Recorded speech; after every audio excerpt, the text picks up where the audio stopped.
और स्वच्छ। ये आपको पता है कि आपके सेक्टर ने 2 बार उनको निर्विरोध यहाँ का RWA का प्रेसिडेंट चुना था, और कॉलोनियों में भी जिस प्रकार की उनकी छवि है, लोग उनको पसंद करते हैं, लोग उनके साथ कंधे से कंधा मिलाकर आगे बढ़ रहे हैं।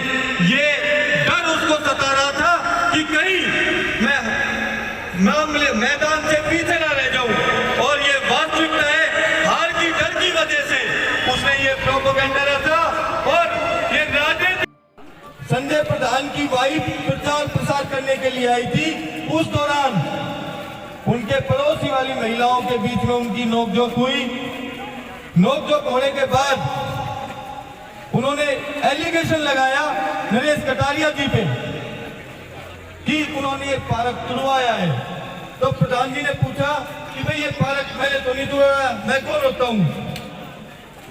तो उन्होंने जो संजय प्रधान पार्षद है मोर बना देंगे, ये कौन सा धमका तो बोल रहे हैं। 1 मिनट सर, ऐसा तो सब प्राउड घमंड ज्यादा हो गया। इस तरह की बात है। दूसरी बात, आप इन्वेस्टिगेशन करिए, जानकारी लीजिए। जहां 5 नंबर गली में जो ये वारदात हुई है, आप सभी लोगों से पूछिए। एक व्यक्ति ने बयान दिया है कि नरेश कटारिया जी ने कोई जाति सूचक शब्दों का प्रयोग नहीं किया, किसी प्रकार की अभद्रता नहीं की, किसी के साथ बदतमीजी नहीं की। दूसरी बात, आप वहाँ कैमरे लगे हुए हैं। आज यहाँ से मौके से पुलिस वाले गए थे साथी, उन्होंने कैमरे भी देखे। वहाँ संजय प्रधान खुद हाथ छोड़ता नजर आ रहा है उस कैमरों में, CCTV फुटेज में। तो धमका और डरा तो वो रहा है, न कि हमारे भाई नरेश कटारिया जी। एक सच्चे व्यक्ति को एक फंसाने के लिए सिर्फ राजनीतिक स्टंट है, सिर्फ और सिर्फ राजनीतिक स्टंट है कि जाति और समाज के लोगों का उन्होंने कोई काम नहीं किया। और आज लोग उससे टूटे हुए हैं, लोग छूटे हुए हैं, कोई काम नहीं किया तो कैसे समाज को इकट्ठा करे? ये राजनीतिक मोड़ दिया जा रहा है। आपसे मेरा विनम्र निवेदन है SHO साहब, हाथ जोड़ के प्रार्थना है। सुने जी, उन्होंने अपनी कंप्लेंट दी है जी, कंप्लेंट देना सबका राइट है जी। मैं सोनिया रावत सेक्टर 9A में ही रहती हूँ।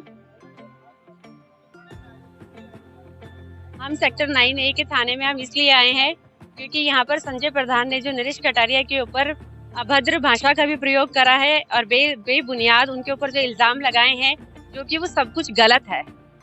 आज उनके साथ में 36 बिरादरी वाली, जैसे कि मेरी बहन रश्मि जी ने बात करी है, उनके साथ में उन्होंने अपनी जातिवाद को लेकर के अपनी इस चीज का फायदा उठाया है और उनके ऊपर गलत इल्जाम लगाए हैं, जो कि हमारे जिसे बोलते हैं बाबा भीमराव अंबेडकर कभी नहीं कहते हैं कि उन्होंने कानून बनाया है हमारी नीची जातियों के लिए ही।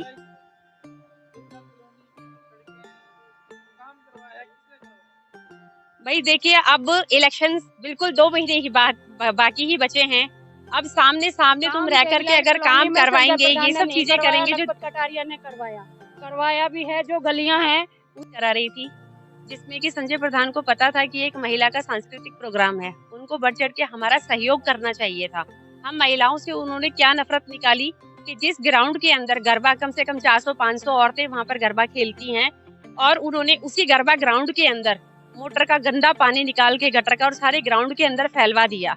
हमने उस चीज की वीडियो भी बनाई कि ये गलत है, उनको हमारा साथ देना चाहिए। तो ये किस तरीके का हमारा प्रधान है, किस तरीके का प्रधान है कि वो औरतों के आगे आकर के भिड़ जाता है और वो इस तरीके से हमारे सांस्कृतिक प्रोग्राम के अंदर लांछन पैदा करता है, उस चीज को रुकावटों में बदलता है। क्यों आज हम सारी बहनें यहाँ पर ही क्यों खड़ी हैं?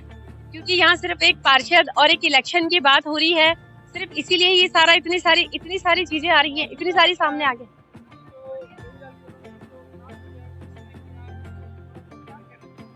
मैं इस बारे में सिर्फ इतना ही कहना चाहती हूँ कि हमारे वोट और इलेक्शन पार्षद को नए एक पार्षद चुनने का समय आ गया है, और उस पार्षद को चुनने के लिए सिर्फ 2 महीने का टाइम बाकी है। उन 2 महीनों के अंदर जो सारी चीजें दिखाई दे रही है, वो आज से पहले तो हमें कभी नहीं दिखाई दी।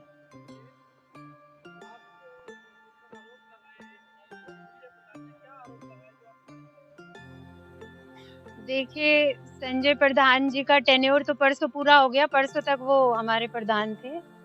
अब वो एक इंसान है, एक इंसानियत के नाते मैं चाहती हूँ कि ऐसे झूठे सच्चे आरोप न लगाएं किसी के ऊपर कि वो बाद में प्रधान का पी भी ना यूज कर पाए। अगर वो सच साबित हो गया कि वो झूठे निकल गए, सच साबित होने की क्या जरूरत? हम लोगों को सेटिस्फेक्शन इसलिए भी है कि हम जानते हैं कि नरेश भाई साहब कैसे हैं। वो सच्चे, ईमानदार और सबके दुख सुख में काम आने वाले व्यक्ति हैं। और ये जो झूठे सच्चे आरोप लगाए गए, अपनी बीवी का प्रयोग किया गया, अपने बच्चों का प्रयोग किया गया, एक पॉलिटिकल स्टंट जो खेला गया है, बहुत गलत है। मैं चाहूंगी कि इस तरह की स्टंट न खेलें, क्योंकि उनके साथ अगर बहुत सारे लोग होंगे तो हमारे साथ भी 36 बिरादरी के लोग हैं, नरेश भाई साहब के साथ हैं, हम लोग भी उनके साथ हैं। आए खुल के बात करें। सारे स्टंट झूठे स्टंट होते हैं ना, वो धराशायी हो जाते हैं। सब बेबुनियाद बात